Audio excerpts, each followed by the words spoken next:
Hey everyone, welcome back to my channel. Today is going to be my 2017 favorites.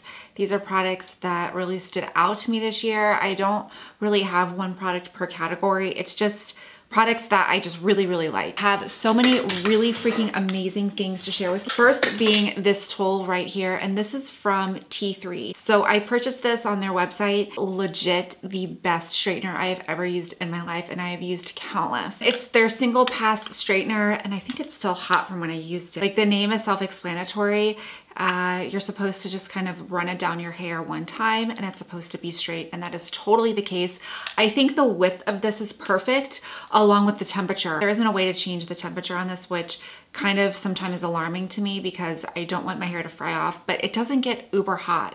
So it's really kind of the perfect temperature for straightening your hair, and it leaves it so amazingly smooth, silky, straight, everything. I used it today and I was amazed at how your hair, it just glides like butter. If you have extensions and your extensions are kind of thick, it does a very good job of straightening really thick, coarse, curly hair. This is 120% worth the money. I will link that below for you. The next product is also a hair care product, and this is the Orbe Gold Lust conditioner and shampoo. So I cannot wait to finish this so I can buy it in the liter size. When I purchased this, I didn't even have the liter size, I don't think, but if you have damaged hair, dry hair, color treated hair, this is the best shampoo I have used all year. It's expensive. I mean, that sucks, but you only need a little bit and it literally transforms your hair in like after one use. Love it. I just think that this is like the caviar of shampoo. I have two primers. The first one is the Sicily Double Tensure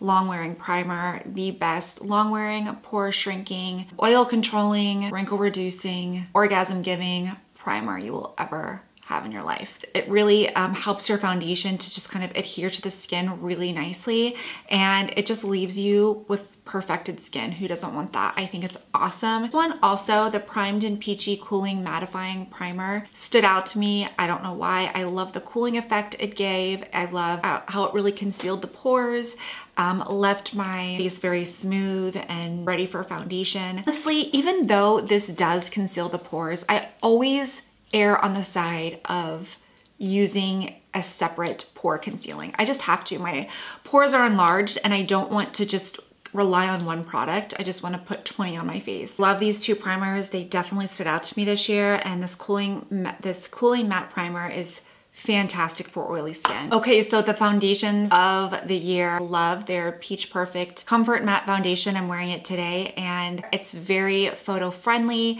It gives really good long-term coverage. It doesn't make you look like you have the flu. I just really like this, and it's not that expensive, and it just is a great foundation. This one as well, the Dior Forever Foundation, stood out to me. I love the pore refining effects of this foundation and how it conceals the pores, how it just leaves a really nice dimmy matte finish, and it lasts for a really long time. So I really like this foundation, and if you have enlarged pores, oily skin, give this a shot. It's not terribly expensive. It is on the pricier side, but it's pretty worth it, and hey, it ain't like 200 bucks. So these powders totally stood out to me this year. It is the Kat Von D Blotting Powder in Light.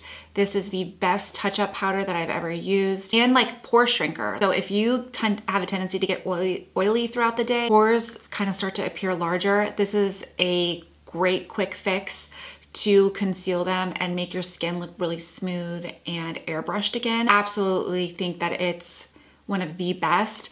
And then I loved the Urban Decay Velvetizer, right? You can mix it in with your foundation to give it a matte effect, or you can use it as a powder, which I did today. I love it. Foundation, it doesn't look cakey, and I just think it's such a great product for inexpensive. It's not terribly expensive. Definitely are my favorite bronzers of the year, which is the Hourglass ones, and it is the ambient ones that came out recently this year, I think.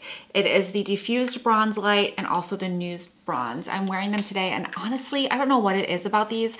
They create the perfect kind of like sun-kissed glow, and I know I say that a lot about a lot of different bronzers. A lot of bronzers work for me, but these two definitely stuck out. I think that this diffused bronze light just I don't know, gets my juices flowing. I love the neutralness of this one, how it almost has like a pinky undertone, which like kind of takes my breath away, that where it could be a really good blush, but it's a beautiful bronzer. I love this one. It's probably my favorite. The nude bronze is more of your warm tone, but not too warm. It's not like there are other ones that are leaning orange. It's definitely still more neutral, but just on the warm side. I definitely recommend these. I freaking obsessed. I would just say brushes of the year have got to be the Smith brushes. I never really thought that brushes made a difference until Trisha was talking about how they just basically do the work for you. And I never really knew that until I used these brushes.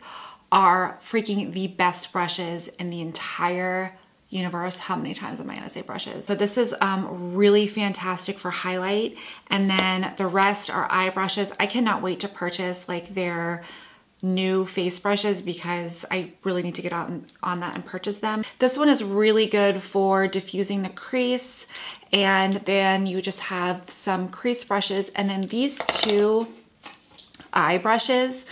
What is really unique about these is that how it comes to a point and it really gets your entire lid. So you've got like a smaller one for the inner part of your lid if you want, and then like a fatter one for a more all over effect with your eyeshadow.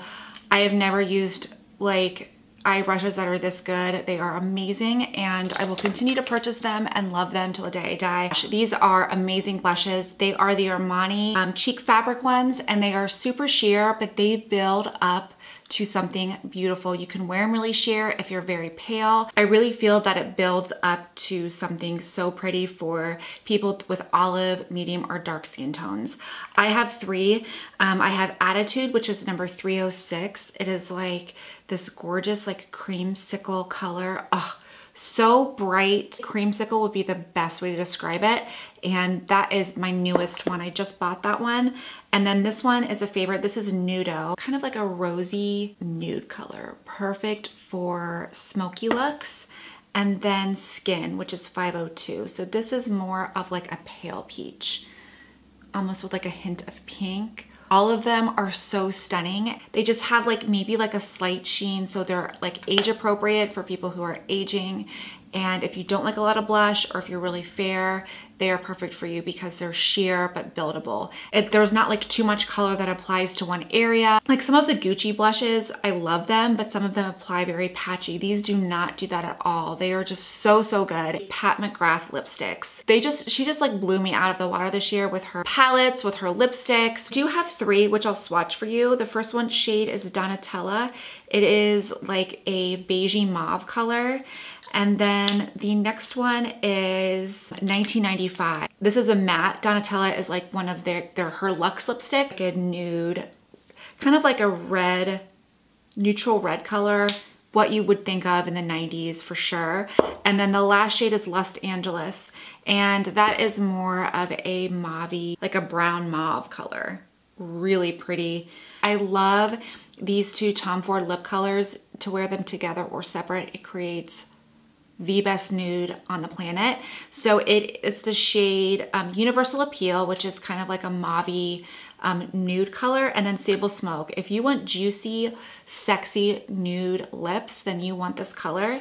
And if you would like were to wear them together or separate, I mean, even together, it just creates the prettiest nude, and I've been loving those. I was obsessed with this lip liner this year, and that is Stripped Down from MAC. It's not necessarily new. Everybody knows it.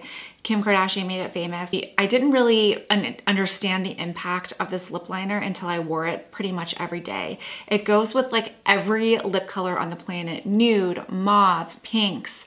I don't know what it is. It's perfect. It's the best lip liner, and I'm so glad that I wore it. I literally wore it like with every single look. To go with the Marc Jacobs gel liners. They are the best liners. They don't tug on your waterline. They're so easy to apply. They last. Even like if your eyes get really kind of watery, I feel like they last. And I have the shades Raw Cocoa and Wavelength. The navy color, this really makes your eyes, the whites of your eyes pop. I love these because they're twist up, so you don't have to worry about sharpening them. As for mascara, it is the Benefit Roller Lash, the best mascara, probably like in my top 2 of life. It curls, it lengthens, it gives you fat ass lashes, and I absolutely love it. As for palettes, I have to go with the Natasha Denona Lila and the Sunset palette. I'm sure it's gonna be in everybody's favorites, but honestly, it's like the best of both worlds. Like if you are starting out your makeup collection, oh my gosh, I have such an itch. If you are starting out a makeup collection and you really don't know where to go or where to start, I would honestly start with these 2 palettes because you get every color that you pretty much would ever need. You get all of these purples and cool tones and even some warm tones in here that are just perfect for the holidays, for spring. I just think that they are beautiful, such well thought out palettes. And then the Sunset, of course, is just a beautiful array of warm colors that I wore a ton this year. So out of everything, like I just think that these 2 are really worth it in the palette range. If I had to get rid of all of my palettes, I would keep these 2 and the Pat McGrath Mothership. I didn't put it in this video because I just recently purchased it and I just felt kind of weird doing that. Oh my gosh, I have another itch. But I absolutely love these, and they're on easy pay, so have at it. I hope you guys enjoyed this video. Don't forget to subscribe, and I will see you next time. Bye.